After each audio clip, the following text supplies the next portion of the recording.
Good morning, and welcome to the coffee shop, where I discuss the what, the why, and the how, all while giving you a slightly unrelated speed paint to look at. Today, we are looking at how religion first developed.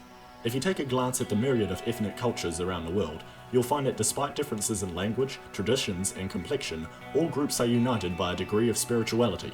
For many, it can be hard to imagine a world without religion, but like all things, there was a metaphorical egg before the metaphorical chicken. Religion comes in many forms, from a methodical way of living to just a belief in a great beyond. The spirituality at the base of all religions in the world is under the principle that there is a higher power, or world, not within the tangible lives that we live, that can put us here, take us away, and affect their lives greatly. And these core principles are founded on curiosity. A handful of animals have the gift of self-awareness, but only humans can both recognize and question themselves. Why are we here? Where do we go when we die? What makes the sun rise and set every day? These questions and more, for the longest time in human history, could not be answered for certain. The world can be strange, horrific, and beautiful, and for our ancestors, it seemed it could only be through the hidden workings of something greater. The complex religions of today were birthed from that first stage, religion to answer questions. After these developments, naturally, came the second stage, religion to make codes. It established that if higher powers were responsible for the intricacies of the world around us, and that if our people were the only creatures aware of these higher powers, then it could only be for a reason. Plagues and bounties, rains and droughts were not unjustified, and we had to respect and please the powers that be if we were to live another day.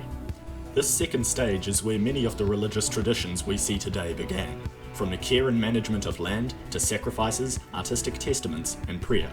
While some religious codes were established to show respect to the higher powers, a large amount was also made to solidify the status quo. Now don't get me wrong, a lot of these regulations were made for a good cause. The crime rate can be remarkably lowered amongst the population if you establish that the sky will fall on your head if you steal from others. But oftentimes, these status quos being reinforced often involve some degree of subjugation, or an outdated tradition.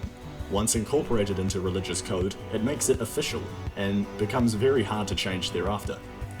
The third and final stage in the development of religion was community. Continuing on themes of uniformity, if everyone believes in the same thing, it brings people together for a common cause. When a group of people gather for prayer and festivities, they are immediately bonded with each other and can finally know their place in the world. They are custodians of the land, but pawns in a larger chess game beyond comprehension, and all conflict is subsequently useless. Except against those bastards that live across the river and dare to believe in something else, they can bugger off. To summarize, the religions we see today developed through three stages: religion to answer questions, religion to make codes, and religion to promote community.